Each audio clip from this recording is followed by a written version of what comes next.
आप देख रहे हैं अल्फा डिफेंस हिंदी में आपका स्वागत है। आज के इस वीडियो में हम लोग बात करेंगे अस्त्र मार्क 2 के बारे में।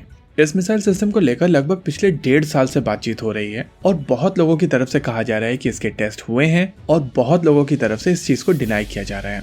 हमारी टीम की तरफ से ये चीज पहले से मेंटेन की गई है कि इसके टेस्ट हुए हैं, लेकिन किसी कारण के चलते DRDO की तरफ से इस चीज को डिक्लेयर नहीं किया जा रहा है। आप सभी को याद होगा कि अप्रैल में हम लोगों ने आपको बताया था कि DRDO एक प्रोडक्शन एंड डेवलपमेंट पार्टनर को ढूंढ रहा है जो इन मिसाइल सिस्टम का लिमिटेड सीरीज प्रोडक्शन शुरू कर सके। और उस समय भी हम सभी लोग ये चीज जानते थे कि ये डेवलपमेंट पार्टनर कौन होने वाला है, लेकिन अब इस चीज को लेकर क्लैरिटी मिल चुकी है। हालांकि डॉक्यूमेंट के हिसाब से इस कंपनी ने एक नॉन डिस्क्लोजर एग्रीमेंट साइन किया है और इसी वजह से हम लोग यहाँ पर उसका नाम नहीं ले रहे हैं। कुछ समय पहले इंडियन एयरफोर्स की तरफ से एक फुटेज रिलीज की गई थी जहां पर अस्त्र मार्क 2 को एक इजेक्टर लॉन्चर से लॉन्च करते हुए दिखाया गया था, लेकिन इसको भी लेकर बहुत सारे लोगों की तरफ से कहा गया था कि यहाँ पर केवल कैपेटिव ट्रायल्स हुए हैं और अभी तक इस मिसाइल सिस्टम की फायरिंग नहीं हुई है। चीजों को कॉन्टेक्स्ट में डालने से पहले आप सभी के साथ में हम लोग एक और एक्सक्लूसिव इन्फॉर्मेशन शेयर कर देते हैं जो आपके चेहरे के ऊपर खुशी ले आएगा। अस्त्र मार्क 2 अपने डेवलपमेंटल ट्रायल्स कंप्लीट कर चुका है और अब ये मिसाइल आने वाले कुछ हफ्तों के अंदर यूजर ट्रायल्स के लिए ले जाई जाएगी। यूजर ट्रायल्स के लिए इस समय लगभग 10 मिसाइल सिस्टम्स को फैब्रिकेट किया जा रहा है और जैसे ही इन मिसाइल सिस्टम का फैब्रिकेशन कंप्लीट हो जाएगा तो इनको क्वालिटी टेस्टिंग के लिए ले जाया जाएगा और उसके बाद यूजर ट्रायल शुरू हो जाएंगे। देखिए, अस्त्र मार्क 2 प्रोग्राम के साथ में कई चीजें एक साथ डेवलप की जा रही हैं और इसके अलावा यहाँ पे जो टेस्ट किए जा रहे हैं वो इंटीग्रेटेड यूजर ट्रायल्स हैं, यानी कि इंडियन एयरफोर्स काफी ज्यादा यहाँ पर इन्वेस्टेड है। इस मिसाइल सिस्टम के डेवलपमेंट के बाद में जो पहली टेस्टिंग हुई थी वहीं से इंडियन एयरफोर्स इसमें इन्वॉल्व है।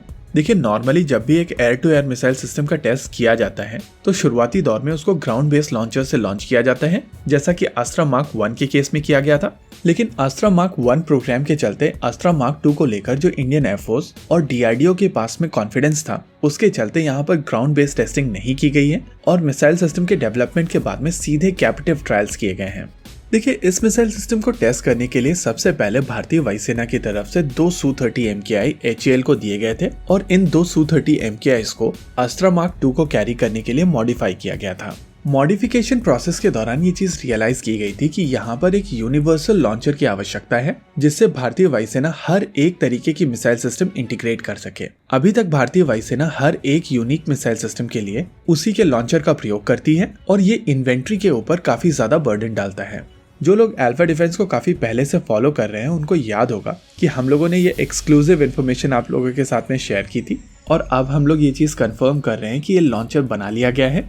इस यूनिवर्सल लॉन्चर के साथ में अस्त्र मार्क 2 के जो टेस्ट किए गए थे वो इंडियन एयरफोर्स के अंडर किए गए थे और नॉर्मली जब भी इंडियन एयरफोर्स की तरफ से मिसाइल सिस्टम टेस्ट किए जाते हैं तो उसको लेकर कोई यूनिक प्रेस रिलीज नहीं की जाती है और क्योंकि इस पूरे टेस्टिंग प्रोग्राम को इस समय इंडियन एयरफोर्स लीड कर रही है, इसी वजह से इस मिसाइल सिस्टम को लेकर अभी तक कोई ऑफिशियल कॉन्फर्मेशन नहीं आया है कि इसके डेवलपमेंटल ट्रायल्स कंप्लीट हो चुके हैं। एनीवेज, आने वाले कुछ हफ्तों के अंदर इस मिसाइल सिस्टम के यूजर ट्रायल्स शुरू हो जाएंगे और एक बार जब ये यूजर ट्रायल्स कंप्लीट हो जाएंगे तो चांसेस हैं कि इंडियन एयरफोर्स की तरफ से एक स्टेटमेंट दिया जाए। इस चीज के भी चांसेस हैं कि इंडियन एयरफोर्स एक वीडियो रिलीज कर दे और ऑफिशियली चीजों को कंफर्म किए बगैर ये चीज क्लियर कर दे कि इस मिसाइल सिस्टम की टेस्टिंग कंप्लीट की जा चुकी है।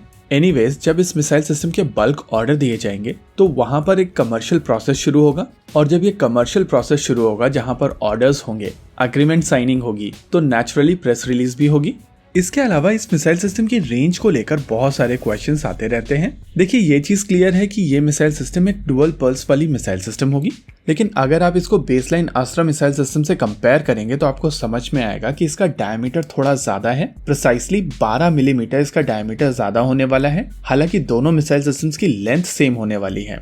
बेसिकली मिसाइल सिस्टम एक सिलेंडर होता है और डायमीटर ज्यादा का मतलब है इसका वॉल्यूम ज्यादा होगा। नेचुरली ज्यादा वॉल्यूम का मतलब है कि ये ज्यादा फ्यूल कैरी करेगी और ज्यादा फ्यूल का मतलब है इस मिसाइल सिस्टम की रेंज ही ज्यादा होगी और उसके ऊपर क्योंकि ये डुअल पल्स वाली मिसाइल सिस्टम होगी तो इसकी रेंज ऐसे ही ज्यादा होने वाली है। ओवरऑल इस मिसाइल सिस्टम की इंटीग्रेटेड टेस्टिंग काफी अच्छे से चल रही है और अगर चीजें ऐसे ही चलती रहीं तो आने वाले समय में भारतीय वायुसेना के पास में अपनी खुद की लंबी दूरी पर मार करने वाली air to air missile system होगी। इसी के साथ आज के इस वीडियो में रखते हैं केवल इतना ही।